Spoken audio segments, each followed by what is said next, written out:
Eh bien, bonjour à tous et bon après-midi. Alors, je suis Caroline Guffens, je suis la cofondatrice de l'ASBL Le Bien Vieillir, que je vais avoir le plaisir de vous présenter, ainsi que la conférence qui s'intitule La vie sociale des personnes âgées, ça bouge. Alors, le bien vieillir, qui est le bien vieillir? Je sais que certains d'entre vous connaissent notre association, mais avant cette présentation, je pense que c'est utile que vous sachiez qui nous sommes et donc que vous sachiez à quel titre je vous parle ici. Le bien vieillir, c'est une équipe. Je ne suis pas seule au bien vieillir et toutes nos conférences, en fait, sont le fruit de notre travail réuni. Valentine Charlot, qui est neuropsychologue, qui est docteur en psychologie, moi-même, qui suis juriste, gérontologue, directrice de maison de repos, Catherine Anoto, qui est psychologue, qui a aussi la formation de directrice de maison de repos, Marie Villance, qui nous a rejointes et qui est la coordinatrice administrative de la SBL. Donc voilà, toute une équipe qui réfléchit. Une équipe qui réfléchit, mais qui fonde en tout cas son travail sur des valeurs. Ceux qui nous connaissent savent que ces valeurs sont vraiment transversales dans tous les travaux du bien vieillir. Les valeurs au cœur de notre association se fondent sur le respect de toute une série de valeurs, je vous disais, l'autonomie dans le sens du droit au choix, de la possibilité de décider, peu importe ma situation, peu importe ma dépendance. Justement, la préservation des capacités, c'est notre deuxième valeur, permettre à la personne de faire ce qu'elle sait encore faire le plus longtemps possible, et donc pour le professionnel, être subsidiaire. La valeur aussi fondamentale au sein du bien vieillir, c'est la dignité que porte tout homme, encore une fois, peu importe sa dépendance, peu importe son statut. L'individualisation, le fait de respecter chaque homme en tant qu'homme avec son histoire de vie, la continuité qui pourra le guider tout au long de sa vie. L'intimité et la pudeur sont aussi des valeurs qui nous sont chères, ainsi que la sécurité dans une certaine mesure.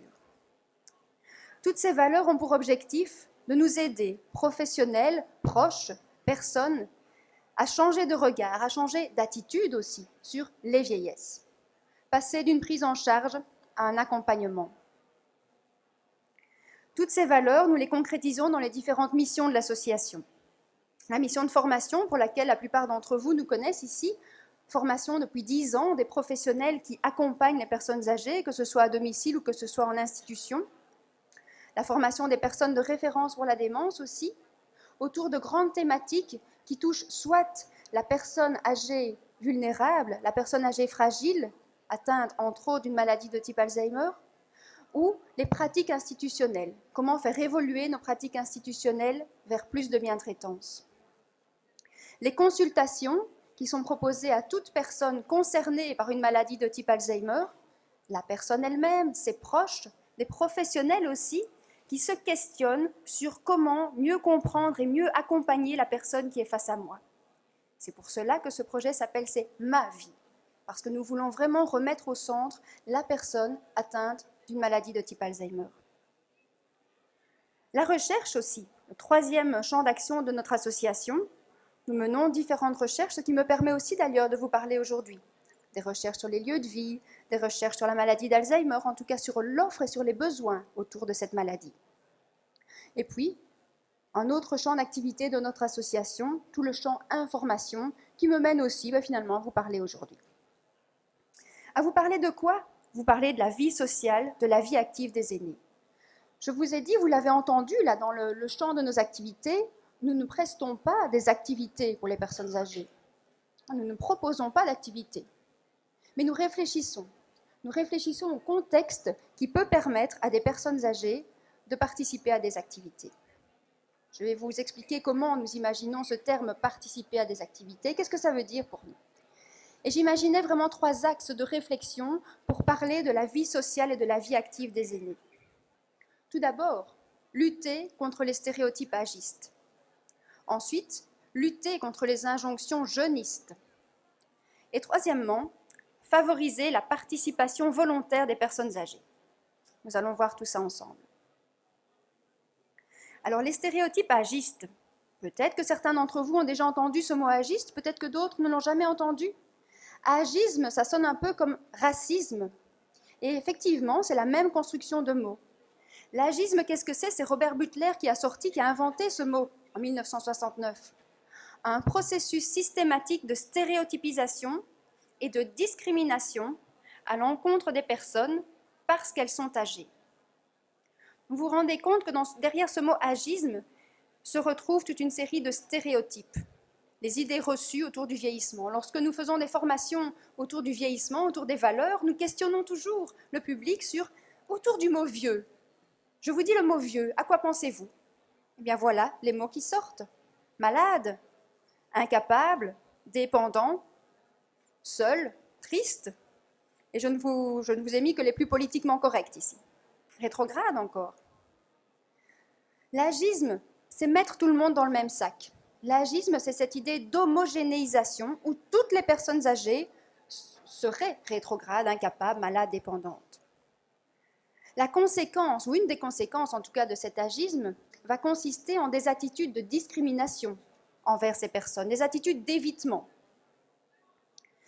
L'agisme est tellement fort, tellement fortement ancré en nous, tellement ancré de manière inconsciente finalement, qu'il résiste aux contradictions et que si vous croisez une personne âgée qui ne représente pas ces caractéristiques-là, elle sera posée comme une exception. Ah bah elle est bien pour son âge. Ce qui est aussi important à savoir par rapport à l'agisme, c'est que les personnes âgées elles-mêmes s'approprient ces stéréotypes. Elles se les approprient, elles s'y conforment. Ça, c'est déjà quelque chose de grave. Mais il faut ajouter aussi les conséquences de cette appropriation des stéréotypes qui peuvent aller jusqu'à une perte de l'estime d'elles-mêmes, jusqu'à même des diminutions des capacités cognitives et jusque, certaines recherches ont montré aussi une diminution de l'espérance de vie. Sachez aussi que l'agisme a de nombreuses conséquences sur lesquelles je ne peux pas entrer ici, qui nous mèneraient trop loin, sur la manière dont les lieux de vie pour personnes âgées sont construits, sur la manière dont les formations sont construites, sur nos pensées et sur nos pratiques. Sur la vie sociale des personnes âgées, en tout cas, une des conséquences de cette manière de penser, de cet agisme, peut se matérialiser dans cette théorie qui date déjà de 1961, la théorie du désengagement. Peut-être certains d'entre vous ont été formés avec cette théorie-là, qui disait qu'à un certain âge, eh bien, il serait bon de s'arrêter. Un certain âge auquel il serait bon de se retirer de la société, de réduire ses contacts sociaux, d'abandonner ses rôles sociaux. Et cet abandon des rôles sociaux et des contacts entraînerait non seulement le bien-être de la personne, mais le bien-être de la société aussi. C'était un bien-être réciproque qui était mis en évidence par cet abandon progressif des rôles des personnes vieillissantes, qui est matérialisé par cette retraite couperet à 65 ans, par le phénomène des prépensions, par toute une autre série de phénomènes auxquels vous pensez peut-être. Après l'agisme, rajoutons une couche, celle du jeunisme. Alors le jeunisme, qu'est-ce que c'est? Ce n'est pas la même chose que l'agisme. C'est la tendance à exalter la jeunesse, à exalter ses valeurs, et pire encore, à en faire un modèle obligé. Alors nous baignons dans ces visions-là, dans ces visions agistes et jeunistes sans nous en rendre compte. C'est l'apologie de la jeunesse, c'est la lutte perpétuelle contre tous les signes de l'âge par n'importe quel moyen, que ce soit des médicaments, la chirurgie esthétique ou toute autre chose. Le jeunisme se traduit aussi par une surreprésentation des plus jeunes dans les médias. Leurs images, seules les images des plus jeunes sont montrées dans les médias. Seules les valeurs, finalement, des plus jeunes sont portées par les médias. Seules leurs préoccupations, finalement, sont traduites dans la vie publique. Une des conséquences du jeunisme, c'est aussi la dévalorisation des professionnels, des bénévoles aussi, qui accompagnent les personnes âgées. Il ne fait pas bon socialement aujourd'hui s'occuper des personnes âgées. Ce n'est pas une fonction qui est valorisée, bien que, nous n'arrêtons pas de le dire, elle soit fondamentalement valorisante. Et malheureusement, elle porte encore tellement peu de valeur sociale aujourd'hui. Alors voilà comment ça se traduit, l'agisme, le jeunisme. Lutter contre les signes de l'âge, lutter à tout prix pour ne jamais tomber du côté des vieux. Vieux, moi, jamais. Sur la vie sociale, ce jeunisme a aussi des conséquences. Je vous parlerai par exemple de la théorie de l'activité, qui est à peu près concomitante à l'autre théorie, un tout petit peu plus jeune que la théorie du désengagement. Celle-ci, c'est tout à fait l'inverse. C'est une théorie qui vous disait que ce qui allait être une source de bien-être pour la personne âgée, c'était qu'elle puisse s'engager dans la société, qu'elle reste engagée. On nous disait que bien vieillir exigerait non pas de se retirer de la société, mais au contraire de préserver ses principaux rôles ou de leur trouver peut-être des substituts.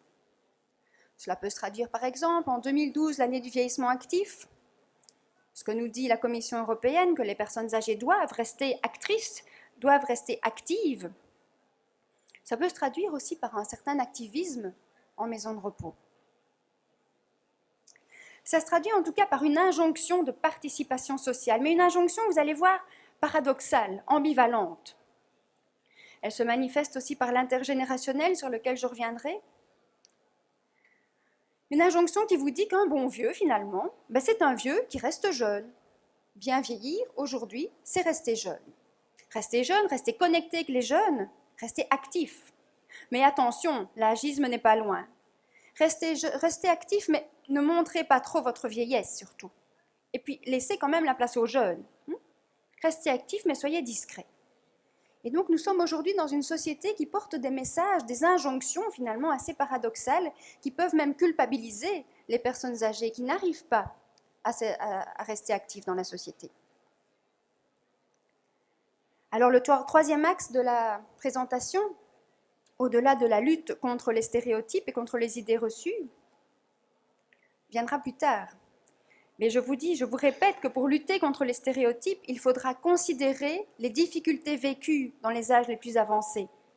Alors que l'agisme et le jeunisme vous font vous voiler la face, ne pas regarder les difficultés des âges avancés.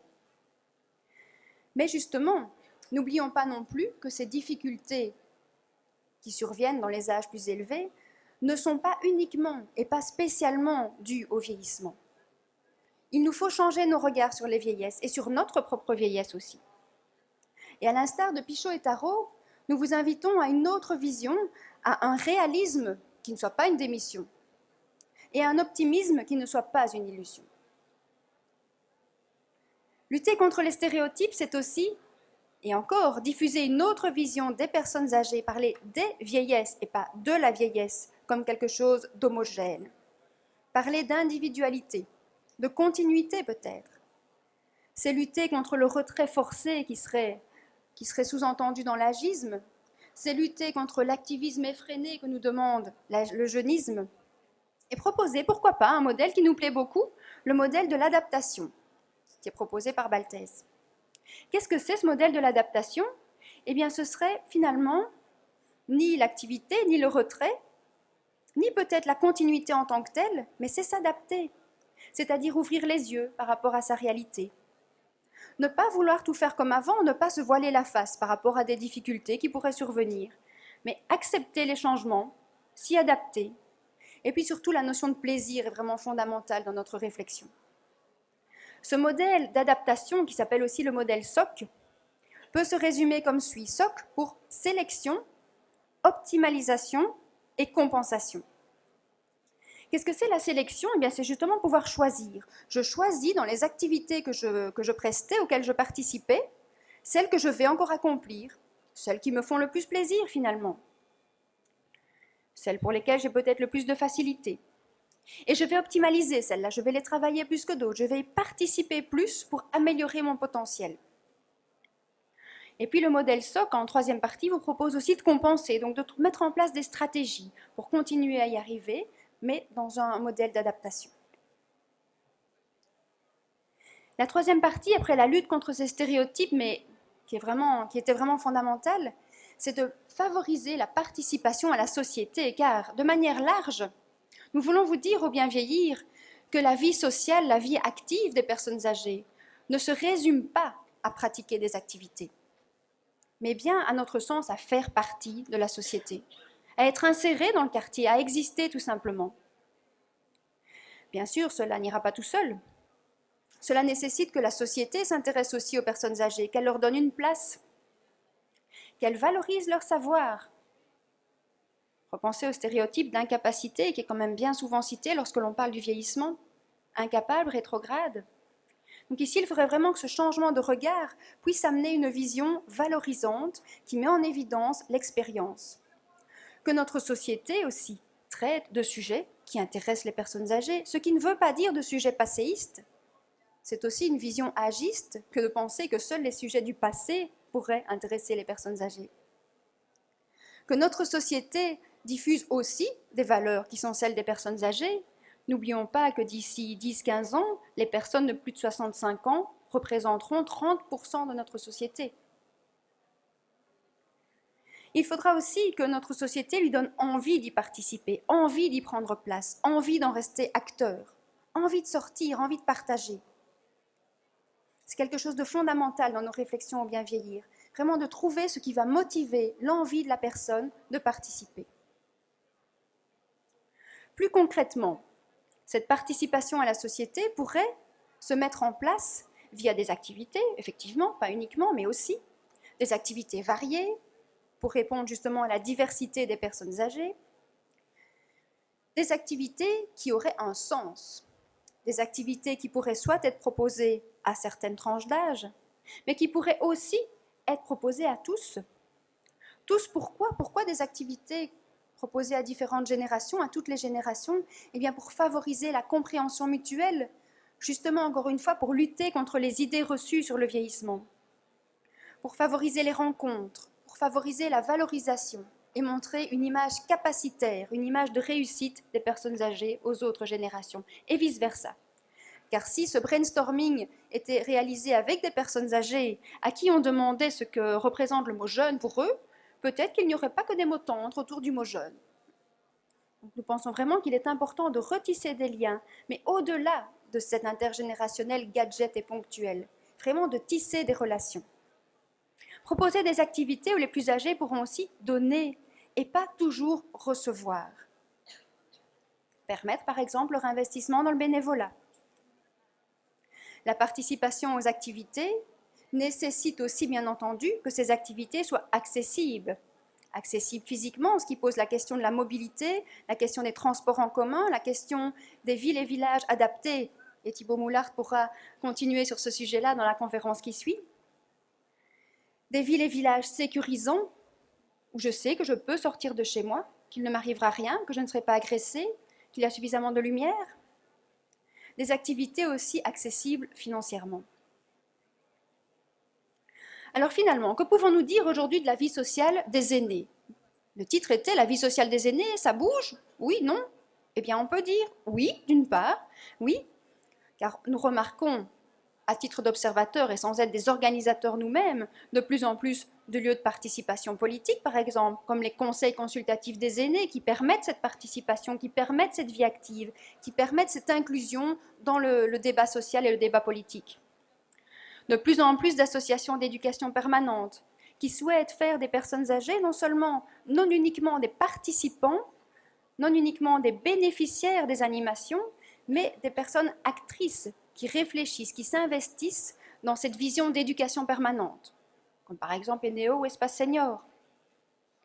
Nous remarquons aussi de plus en plus d'activités, soit à l'attention des seniors eux-mêmes ou à l'attention d'un public diversifié, dont les seniors, qui sont mises en place par les communes, par les CPAS, par différents pouvoirs publics, par différentes associations. Vous devez le remarquer aussi, là, ça foisonne. De plus en plus de projets politiques qui les concernent. Par exemple, justement, l'organisation de ces 2 journées par la région wallonne. De plus en plus de personnes âgées désireuses d'apprendre, de s'inscrire dans des universités du 3e âge, puis de faire partager tout ça. Par exemple, avec les associations de seniors comme les Belgian Senior Consultants, qui souhaitent continuer à faire partager leurs acquis aux générations plus jeunes. Nous remarquons aussi de plus en plus d'usage des télécommunications. Et de nombreuses études le montrent aujourd'hui que l'accessibilité au GSM et à Internet n'arrête pas d'augmenter, avec bien entendu encore des grosses fractures sociales, mais continue à augmenter dans la population des personnes plus âgées. Alors ça bouge, oui, mais ça bouge aussi, non. Non, au bien vieillir, nous aimons bien regarder les 2 versants de la pièce. Et donc mettre aussi en évidence que malheureusement, il reste encore aujourd'hui beaucoup trop d'isolement. Une étude de la Fondation Roi-Baudouin vient de le mettre en évidence. Encore de nombreuses personnes qui n'ont aucun contact social. 1 personne sur 10 qui dit ne jamais, jamais avoir de contact. Des personnes qui doivent se rendre au magasin pour au moins parler avec 1 personne pendant la journée, sinon elles ne parlent à personne. Et ça nous pose aussi finalement la question de la vie sociale, bien au-delà de la question de la participation aux activités. Encore beaucoup de solitude, mais pas uniquement. N'imaginons pas que toutes les personnes âgées se sentent seules. L'étude de la Fondation Rabaudouin l'a encore bien montré, a bien mis en évidence la différence aussi entre l'isolement et la solitude. Mais il y a encore pas mal de personnes âgées qui souffrent de cette solitude. Beaucoup de détresse sociale, de précarité financière encore, surtout dans le vieillissement, surtout chez les femmes seules, les veuves, surtout en ville d'ailleurs. Encore trop d'exclusion de la participation, surtout des plus vulnérables, qui sont justement une population que nous ciblons particulièrement au bien vieillir. La participation des personnes âgées en maison de repos. Quelle participation à la société? La participation des plus faibles cognitivement parlant. Quelle existence sociale? Encore trop de cloisonnement entre les personnes âgées et les plus jeunes, entre les personnes âgées soi-disant bien et les soi-disant moins bien. Difficulté à créer des groupes mixtes. Nous le voyons aussi dans la construction des maisons de repos, dans la séparation entre les pathologies. Comment recréer du lien entre tout ça? Comment recréer une réelle vie sociale? Encore trop d'idées reçues, je vous les ai montrées. Encore trop d'activités stéréotypées, avec des idées passéistes, ou bien des activités trop enfantines. Et donc, en conclusion, cette introduction à cette heure de débat, en conclusion à cette introduction, nous pouvons dire qu'il est important de chasser, l'idée avec S, chasser les idées du besoin généralisé de retrait. Chassons surtout cette idée-là. Évitons le piège de l'activisme. Évitons le piège de la participation sociale à tout prix. Et faisons plutôt en sorte que les personnes âgées puissent conserver leur place parmi les autres citoyens dans la société. Assurons plus concrètement alors une accessibilité, une diversité sur tous les plans, en respectant les désirs de chacun. J'en profite aussi pour vous informer que la SBL fête ses 10 ans en 2014 et que le 22 septembre, nous organisons un colloque à la Marlagne autour d'un changement de regard et d'un changement de pratique vers plus de dignité pour les personnes concernées par une maladie d'Alzheimer et j'espère vous y voir. Merci à tous pour votre attention et je reste à votre disposition.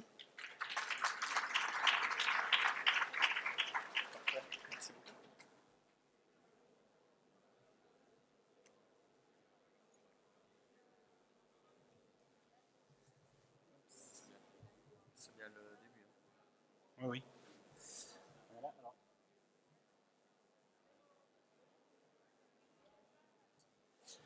Alors, d'abord, ma présentatrice précédente a été très timide parce qu'elle n'a pas parlé de ce qu'elle a fait. Enfin, elle n'a pas signé, mais c'est sa collègue qui a fait, mais je sais qu'elle y a travaillé. Donc, c'est un ouvrage qu'on a réalisé avec une série de chercheurs. Alors, moi, je suis chercheur en sociologie, d'accord. Et on va continuer à réfléchir, mais les chercheurs, ils produisent aussi à un moment des choses, ils ne font pas que discourir comme ça, ils produisent des choses, des écrits, et celui-ci, bah voilà, vous retrouverez tout ce qu'elle a dit et encore plus de choses écrits là-dedans, et ça ouvre aussi vers d'autres perspectives, ça ouvre aussi vers les villes amies des aînés, je vais vous expliquer ce que c'est, mais ça existe là-dedans, donc si vous voulez, on peut en reparler, et j'insiste aussi sur quelque chose, vous voyez, c'est une image finalement très positive, et on n'est pas dans le suroptimisme non plus, on n'est pas dans le négativisme. Et donc, je pense que sur la présentation que je vais faire et l'esprit, je pense qu'on veut apporter ici et qu'on retrouve dans des ouvrages comme ça, c'est vraiment se dire, alors ici, le titre, c'est le vieillissement actif dans tous ses éclats, mais c'est se dire qu'il y a des réflexions qui peuvent être utiles et qui peuvent être liées à l'action pour effectivement changer le regard. Donc voilà, ça c'était le côté pub. Vous n'avez pas vu la couverture. Voilà. C'est bon? Voilà. Mais je vous le remontre après.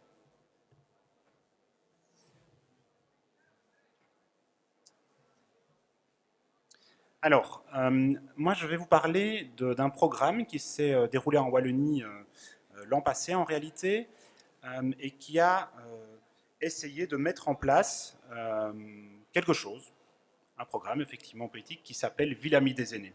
Est-ce que vous en avez déjà entendu parler? Non? Personne? Faites un peu des signes, parce que sinon je vais croire que vous êtes endormis. Non? Donc plutôt non. Très bien. Tant mieux. ça, c'est pour les remerciements. Donc, c'est une recherche que j'ai faite l'an passé quand j'étais au Fonds national de la recherche scientifique. Et on a eu le soutien de la DGO5. Donc, on a travaillé de concert avec eux. Mais on a eu tout à fait notre liberté de recherche. Ça va? Donc, ce n'est pas du tout une recherche commanditée. Enfin, je pense que c'est très clair. J'y tiens vraiment beaucoup. Et on a eu le soutien, on a toujours le soutien de Wallonie-Bruxelles International. Parce que vous allez voir, je vais vous emmener un petit peu au Québec également, où il y a une série de choses, d'actions qui sont faites dans ce cadre-là. Il y aura 4 points à la présentation. D'abord, un peu vous expliquer comment on est arrivé à faire cette recherche. Et quand je dis on, ben, vous voyez que je ne l'ai pas fait seul. Je l'ai fait avec Geneviève Houillou, qui ne peut pas être là présente, mais c'est une personne qui travaille à l'Observatoire de la santé du Hainaut et qui, lors d'une de mes présentations dans une université, elle dit « Ah ben tiens, c'est quelque chose qui nous parle ». Elle venait de la santé publique, donc il y a peut-être des gens qui sont sensibilisés aux idées de santé publique. Et on s'est rencontrés et on a pu mener une recherche qualitative. Je vous présenterai cette recherche, puis avec quelques résultats et quelques enseignements, on va essayer de faire un peu de prospective, mais de manière assez prudente. Alors, d'abord, d'où vient cette idée et d'où vient cette recherche? Elle vient d'abord d'une recherche personnelle. Moi, j'avais fait une thèse autour du vieillissement actif. C'est un nom que vous avez peut-être déjà entendu, on vient de l'entendre auparavant. C'est une idée qui existe en fait dans le monde anglo-saxon d'abord, qui s'appelle active aging, ok? Et nous, qu'on l'a réapproprié ici, c'est surtout passé dans les politiques d'emploi. En 2005, si vous vous souvenez, je ne sais pas, mais je vous le dis, le gouvernement fédéral a fait une série de mesures et ils les ont appelées vieillissement actif, et l'idée était de repousser les carrières le plus loin possible, diminuer les prépensions, etc. D'accord? Et donc, on a toujours eu cette idée que vieillissement actif, c'est travailler plus longtemps. Et moi, j'en étais convaincu dans ma thèse, je peux vous le dire. Mais après la thèse, j'ai un peu évolué, j'ai découvert d'autres choses. J'ai découvert une autre vision plus large du vieillissement actif. Et pour le faire, pour vous le dire de manière très brève, on verra la définition après, mais où l'écho de vieillissement actif, ce n'était pas tellement question d'emploi, travailler plus longtemps, avec cette idée de devoir travailler un peu plus longtemps aussi, plutôt négatif. Non, c'était une vision plus positive, plus en termes de participation sociale, de citoyenneté. Et donc là, vous voyez que le regard change complètement. Et donc c'est pour ça que je vous dis qu'on se situe dans une approche internationale, parce que ces cadres-là, on va les chercher où ça? Eh bien, on va les chercher à l'Organisation mondiale de la santé, l'OMS. D'accord? Et il se fait que l'OMS, vous verrez déjà au début des années 2000, mais en tout cas en 2007, ils ont fait un guide, le guide mondial des villes amies des aînés, qui présentait des résultats d'une étude menée dans une vingtaine de villes à travers le monde. Voilà, pour rendre ces villes plus accueillantes aux aînés. Et alors en fait, parce qu'on a parlé de l'importance des mots tout à l'heure, on a parlé des vieux, c'est quoi les vieux? Alors, vous voyez ici on dit aînés, ça a l'air un peu plus soft. En réalité, il faudrait dire ville amie de tous les âges. En anglais, c'est age-friendly cities. Age, c'est vraiment l'ensemble des âges. D'accord? Donc on est toujours, voilà, on est piégé par les mots. Et vous voyez même sur les dessins, vous voyez bien un banc avec une ombre de mamie qui joue avec un petit enfant, d'accord? Mais l'important, c'est de voir que c'est pour l'ensemble des personnes, d'accord? Donc c'est vraiment important.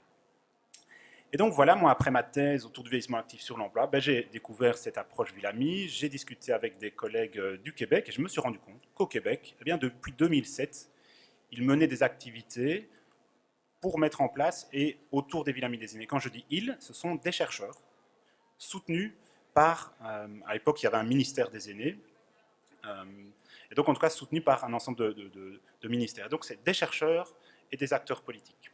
Et puis ce duo, si vous voulez, va travailler avec des acteurs locaux et avec des aînés bien sûr.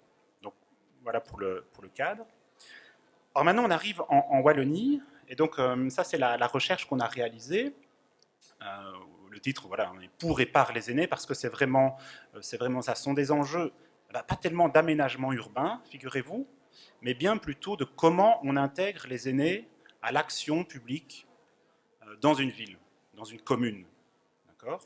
Et donc c'est pour ça qu'on va parler de participation sociale, et d'enjeux de participation sociale et d'enjeux politiques. Alors, donc, je vous ai dit, ça vient en fait, voilà, il vient déjà depuis 2002, le vieillissement actif, c'est dès 2002 que l'OMS construit le cadre théorique. On va voir la définition juste après. Mais ce qu'il y a d'intéressant, c'est que si l'OMS parle de participation sociale des aînés, en fait, en Wallonie aussi, on en parle. On n'a pas attendu que... Enfin, on ne s'est pas calé non plus sur l'OMS, mais quand même. Et donc, dès 2006, pour ceux qui le savent, il y a une circulaire sur, voilà, CCCA, voilà, c'est pas les cellules communistes combattantes, c'est les CCC, mais c'est les conseils consultatifs communaux des aînés. Voilà. Et donc, il y a des choses qui existent. Et ces choses, eh bien, justement, vous allez voir, on va les retrouver. Donc voilà, c'est la chronologie, 2007, le guide que je viens de vous montrer, et 2012, l'année européenne du vieillissement actif. D'ailleurs, la région Wallonne lance son programme Ville amie des aînés. Ça, c'est pour la définition d'une VADA, on dit en dans l'espace francophone. Donc, ça se réfère au vieillissement actif, et donc je vous lis la définition. Vieillir en restant actif, c'est un processus qui consiste à optimiser les possibilités, j'insiste sur les possibilités, j'aurais dû le mettre en gras, de bonne santé, on est à l'OMS donc il est toujours question de santé, de participation et de sécurité. Sécurité financière notamment, avoir une retraite suffisante, sécurité aussi dans la ville, avoir des endroits safe, sécurisés.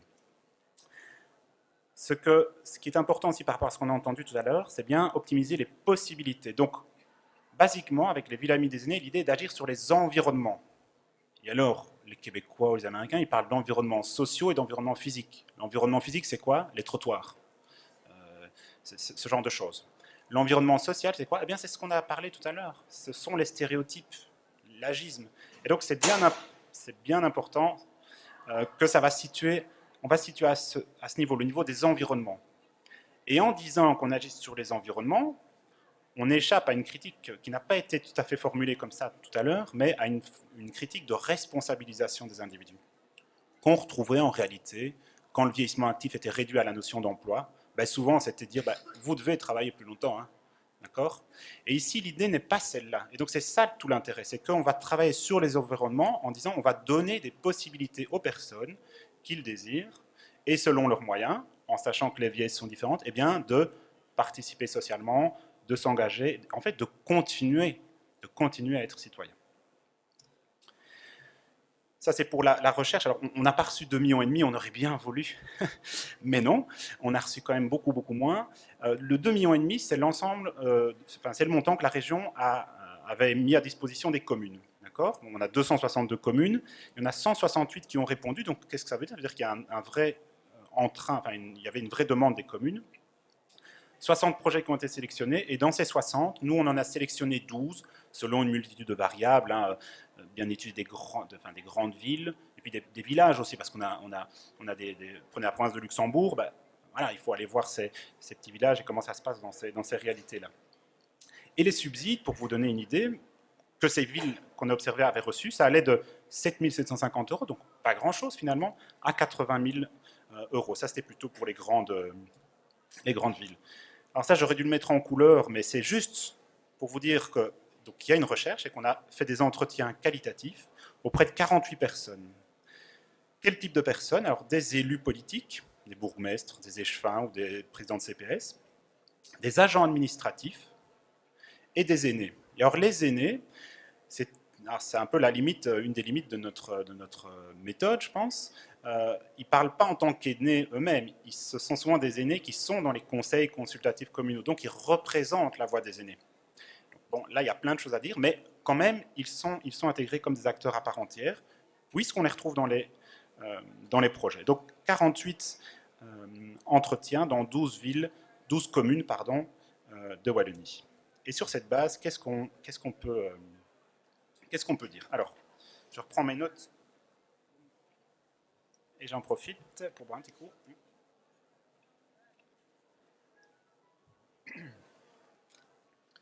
Pour ne pas vous dire de bêtises. Au niveau du profil sociodémographique, en fait, on a été frappé. Parce que, je vous ai dit, il y a trois types d'acteurs qui étaient derrière les projets, d'accord? Donc, qui étaient censés avoir travaillé ensemble. Et ce qu'on remarque, c'est que ce sont des profils, en fait, assez différents. Typiquement,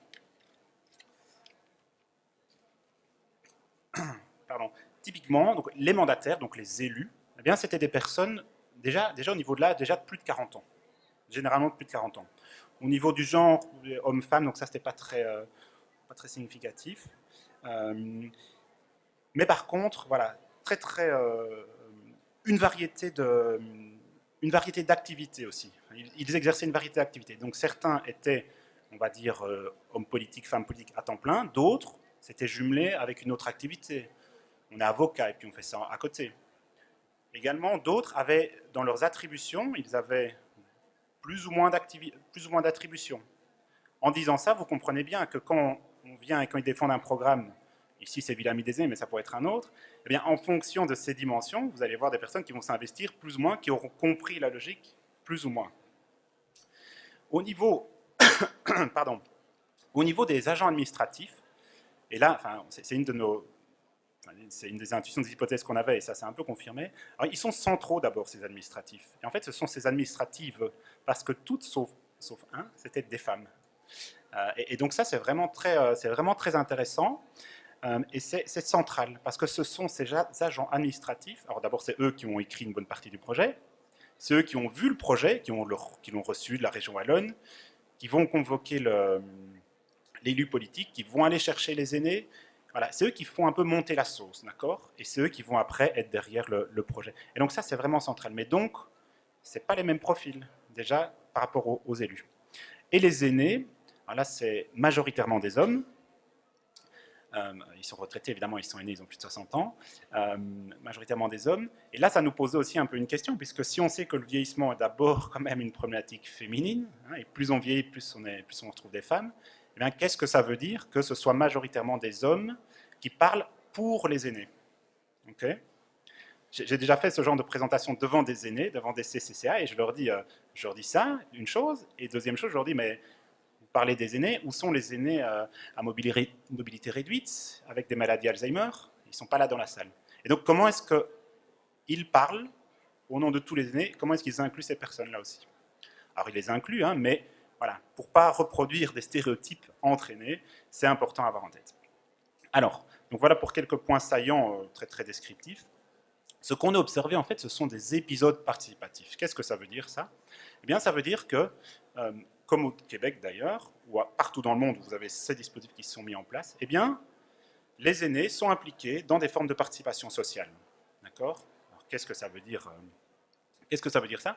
Ça veut dire que on se base, alors en Wallonie en tout cas, on se base sur l'existant. Dans plusieurs cas, on a observé que entre guillemets, les bons projets, c'était des projets où justement les aînés étaient déjà impliqués, où il y avait déjà des CCCA, alors des CCA qui fonctionnaient bien. C'est pas le tout d'avoir un CCA. S'il est politisé, s'il est s'il dépend du conseil politique et s'il n'a rien à dire, ça ne sert à rien, enfin, soyons très clairs. Et en Wallonie, c'est parfois un peu compliqué. Par contre, s'il a une marge de manœuvre, s'il a une liberté, eh bien, il peut vraiment porter des dossiers pour l'ensemble des aînés. Et on l'a vu, il y a vraiment des actions qui étaient vraiment positives. Le problème, qu'on parle de participation sociale, c'est que, et en tout cas dans le modèle de l'OMS, il fallait prévoir un diagnostic des ressources et des besoins. En gros, savoir d'où on part. Hein. Comme les médecins font des diagnostics, eh bien ici aussi, on peut faire des diagnostics, on parle de diagnostics territoriaux, enfin peu importe. L'idée, c'est quoi? C'est d'au moins, sur votre commune, de savoir ce qu'il y a, savoir les services. Donc voilà, ça c'est les ressources. Qu'est-ce qu'on a en termes de ressources pour les aînés? Donc voilà, c'est à savoir tous les services, voilà. C'est constater que parfois il y a peut-être des concurrences ou des complémentarités. Vous voyez que ça change. Ça, c'est pour les ressources. Mais c'est aussi faire une évaluation des besoins. Et là, ça, c'est l'originalité de la démarche de l'OMS, c'est qu'ils encourageaient à faire des entretiens qualitatifs ou des entretiens de groupe avec des aînés, selon certaines modalités, pour prendre des aînés avec peu de ressources, etc. Mais voilà. Le problème en Wallonie, c'est que on a vu très peu de choses comme ça, notamment dû à la manière dont l'appel d'offres de la région wallonne était formulé. Voilà, je pense que là il y a un peu une incompréhension de ce qui était attendu et de ce qu'on entendait dans le diagnostic des ressources et des besoins. Mais en même temps, dans certains cas, il y avait des choses, et je dis des choses expressément, parce que ce n'était pas standardisé, mais il y a quand même eu des formes de consultation des aînés. Et dans ces cas-là, eh bien, ça fonctionne beaucoup plus efficacement. c'est bêtement, hein, voilà, c'est bêtement l'idée de se dire que vous avez en face de vous des aînés, ils sont citoyens, ils continuent à être citoyens. Et donc ça veut dire qu'autour de la table, à côté des élus et des agents administratifs, on peut mettre des personnes des maisons de retraite, enfin, peut-être des gens comme vous, hein, des gens de maisons de retraite, donc des professionnels, exact, mais pas seulement. On prend en compte les aînés, non plus comme des objets, mais vraiment comme des sujets. Et donc, si on les reconnaît comme ça, eh bien, ils ont leur place autour de la table. Donc ça, si vous avez une chose à retenir, retenez ça, d'accord? Parce que ça entraîne une série de déplacements dans nos représentations, dans nos pratiques, qui est vraiment pas évidente. Et ça oblige, en tant que professionnel, je suis assistant social de formation, donc je vois un petit peu hein, ce que ça peut vouloir dire. Ça peut être très déstabilisant, mais si on veut promouvoir la qualité de vie de manière globale, je pense que c'est une bonne perspective. Au niveau du temps, ça va? Encore 5 minutes, ça va? Vous n'êtes pas endormi? Non, ça va. Alors, une autre chose qu'on a observé, c'est qu'en fait, il faut... Alors, les Québécois, ils disent qu'il faut arrêter de penser en silo. Vous savez ce que c'est? C'est l'idée que quand on fait une politique des aînés. Ou plutôt même, je dirais même une politique du troisième âge, une politique du quatrième âge, pour imaginer une politique du cinquième âge, une politique de la jeunesse, enfin, vous voyez, et forcément qu'un gouvernement a besoin de spécialiser quand même son action, sinon il ferait tout et n'importe quoi, bien sûr. Sauf qu'il y a des problèmes quand on fonctionne comme ça, c'est qu'on ne se parle plus. Et je vais vous prendre un exemple très concret, je pense que c'était à Marche, voilà, où ils décident de mettre un parcours, en fait, comme ce que vous observez là, juste en face, les parcours sportifs. C'était pas eux, je pense, mais peu importe. En gros, un parcours sportif dans la ville. Et puis quand je discute avec les personnes, les agents administratifs, ils disent, ben, oui, enfin, on a pris ça, mais l'idée, c'est pas l'activité physique, ça, c'est un prétexte. C'est pour que les gens puissent continuer à sortir. Donc déjà, ok, une vision ouverte de la notion d'activité, comme on a pu l'avoir avant, une notion ouverte. Et vraiment, c'est quoi le prétexte? Évidemment, c'est que les gens continuent à sortir de chez eux. Et s'ils le veulent, c'est pas obligé. Mais en tout cas, on accompagne. Donc on dit, on va installer un parcours. Très bien. Discussion avec les élus changent en plus, donc c'est compliqué, donc il faut réexpliquer, recourir après eux, parce que ça demande des sous, donc bon, il y a des discussions, le projet de départ bouge, les aînés sont consultés, bon, voilà. Et à un moment donné, ils sont quand même ils sont perspicaces, ils se disent, mais en fait, si on veut mettre ça en place, ben, il faut convoquer le chef des travaux. Et ça, le chef des travaux, c'est vraiment quelque chose qu'on a entendu, au Québec, je l'ai entendu aussi, quelque chose qui revient systématiquement. C'est quelqu'un que vous dites, bah, a priori, il n'a rien à voir avec les aînés, avec les politiques des aînés. Et effectivement, il ne s'agit pas de le convoquer à toutes les réunions que vous faites, ou que les acteurs politiques ou les administratifs font. Non, bien sûr que non. Mais il faut quand même l'informer, peut-être, et puis le convoquer pour lui expliquer un peu la démarche, parce qu'il a des connaissances. Et il va dire, et il leur a dit à ces dames de l'administration, mais tiens, au niveau technique, voilà comment il faudrait faire, Et donc voilà, il a pu être vraiment intégré dans la démarche à un certain moment donné, et ça fait que la démarche a bien été jusqu'au terme. Et donc voilà, donc c'est vraiment un petit exemple que je voulais vous montrer, derrière cette idée de arrêter de penser en silo, ben voilà, ça peut aboutir à ça. Un autre point, et qui peut paraître anodin et du détail, et pas du tout en fait, c'est que c'est ce qu'on a observé quand ça fonctionnait bien, entre guillemets, c'est quand il y avait aussi des objets, des choses très très factuelles. Pourquoi? Comme les bancs. Pourquoi? Parce que l'élu, il peut venir faire une photo sur le banc quand il est installé, et puis le faire circuler dans le journal, voilà. Et s'il est plus ou moins objectif, il dira que c'est lui qui l'a fait tout seul, ou que c'est le conseil communal, ou que c'est son parti. Enfin bon, voilà. Mais effectivement, il ne faut pas le nier. S'il y a des élus qui jouent le jeu, eh bien, voilà, ils peuvent y trouver un intérêt. Les agents, évidemment, y trouvent un intérêt aussi, puisque c'est quelque chose de très concret. Ils peuvent aussi montrer qu'ils travaillent, et donc vraiment donner du sens à leur travail à travers cet objet.